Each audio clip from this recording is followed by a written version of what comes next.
Refin. Mallattoolee tiraafikaa fi hiika isaanii afaan Oromiffaatiin kutaa lammaffaa. Barnoonni mallattoolee tiraafikaa kun kutaa 10 qaba. Kutaa tokkoffaa asiin dura ilaallee jirra. Inni kun ammoo kutaa lammaffaadha. Barnoonni mallattoolee tiraafikaa kun nama kamiifuu barbaachisaadha. Konkolaachisaa taatus konkolaachisummaa barachaa jiraattus yookiin karaa irra deemaa taatus mallattoolee tiraafikaa beekuun baay'ee barbaachisaadha. Sababni isaa mallattoon tokko yeroo tokko dhaabbadhu jechuu danda'a. Kan biraa immoo seenuu dhorkaadha. Inni biraa saffisa keetii keessi. Yookiin gara mirgaatiin bitaa goorii jechuu danda'a. Har'a mallattoolee suuraa kana keessa jiran tokkoon isaanii afaan Oromootiin haala salphaatiin kan wajjin ilaallu kutaa lammaffaa keessatti jechuudha. Jalqabarra kan jiru kun stop yookiin ammoo dhaabbadhu. Yeroo konkolaachisaan mallattoo kan argu konkolaataa isaa dhaabuu qaba. Kana jechuun dhaabbadhu, karaa kee mirkaneeffadhu. Sana booda yoo nageenya qabaate itti fufi jechuudha. Kanaaf mallattoo stooppii yoo argitu itti fufuu hin qabdu jechuudha. Itti aanee kan jiru seenuun dhorkamaadha. Karaa mallattoo kanaa bukeessa konkolaataan seenuu hin qabu. Kanaaf mallattoo kana yoo argite karaa sana hin seeniin kallattii biraa barbaadi. Itti aanee kan jiru give way yookiin ammoo mallattoon rog-sadee kun dursa kenni jechuudha. Karaa biraa irraa konkolaataan dhufaa jira yoo ta'e dursa isaaf kennuu qabda. Kana jechuun ati saffisa kee xiqqeessitee karaa sana ilaaltee yoo barbaachisaa ta'etti dhaabbattee isa biraa akka darbu gochuu qabda jechuudha. Itti aanee kan jiru mallattoon itti aanee kan jiru konkolaattota mootoraan hojjetan hundi dhorkamaadha. Mallattoon kun konkolaattota mootoraan hojjetan akka karaa kana hin fayyadamne dhorka yookiin ammoo jechuudha akeekkachiisa. Kanaaf mallattoo kana argitii taanan konkolaataa mootorii qabuun karaa sana hin fayyadamin jechuudha. Itti aanee kan jiru mootorsaayikilotaan yookiin ammoo mootorsaayikiliin dhorkamaadha. Kun immoo mootorsaayikiliin karaa kana fayyadamuun dhorkaa jechuudha. Kanaaf nama mootorsaayikilii oofuuf mallattoon kun barbaachisaadha. Jahaffaa baaskileettota dhorkamaadha. Mallattoon kun baaskileetii oofuun karaa kana akka hin danda'amne agarsiisa. Kanaaf baaskileetii oofaa yoo jirtu mallattoo kana yoo argitu karaa kana hin fayyadamin jechuudha. Mallattoon kun gaarii yookiin ammoo gaarii fardaa yookiin namoota harrees ta'e bakka horiidhaan kan harkifamu karaa kana fayyadamuun dhorkaa jechuudha. Itti aanee kan jiru konkolaataa ulfaatoo yookiin ammoo konkolaataan fe'umsaa dhorkamaa ta'uu argisiisa. Keessumaa konkolaattota fe'umsa guddaa baatan irratti mallattoon kun akkaan barbaachisaadha. Itti aanee 9ffaadha. Tiraafikii karaa tokkoo dhorkamaadha. Mallattoon kun kallattii tokkoon deemuun dhorkaa jechuudha. Kanaaf xiyyeeffannoo guddaan mallattoo irratti agarsiifame ilaali. Itti aanee kan jiru mallattoon kun gara fuulduraatti qofa deemuun dhorkaa jechuudha. Yookiin ammoo gara fuulduratti deemuun siif hayyamamaa miti. Kanaaf karaa gara fuulduraa qofa hordofuu hin qabdu. Kallattii hayyame hordofi. Itti aanee kan jiru konkolaachisuun karaa lamaan dhorkamaadha. Mallattoon kun kallattiiwwan agarsiifamanitti deemuun dhorkaa ta'uu agarsiisa. Kanaaf mallattoo kana yeroo argitu xiyyeeffadhu. 12ffaa. Kun gara bitaa goruuf dhorkaa jechuudha. Kanaaf bakka kana ga'itti isteeringii gara bitaatti hin gorin.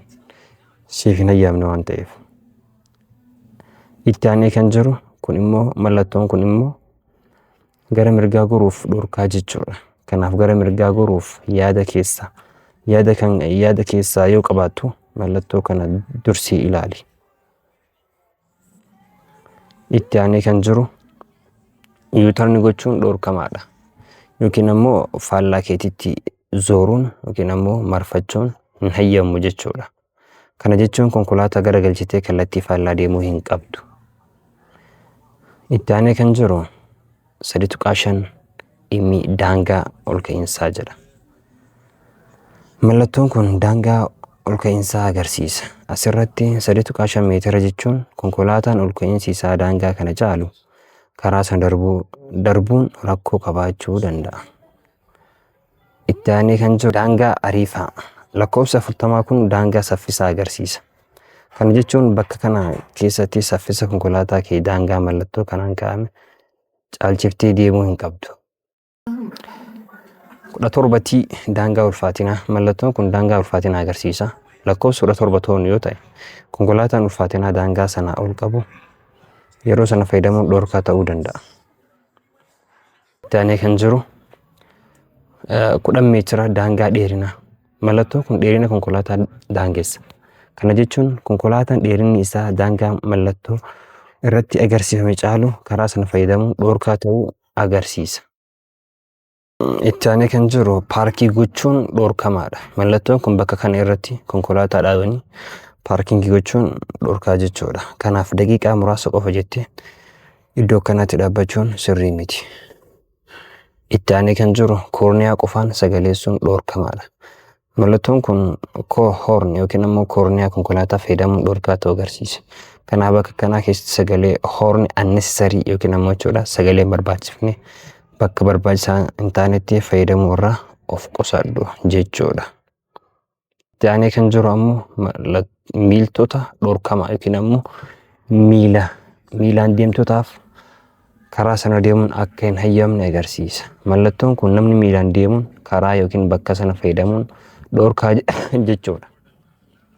Kanaaf mallattoo kana yoo argite karaa namoota miilaan deemaniif hayyamame fayyade malee isa kana akka hin fayyadamne jechuudha.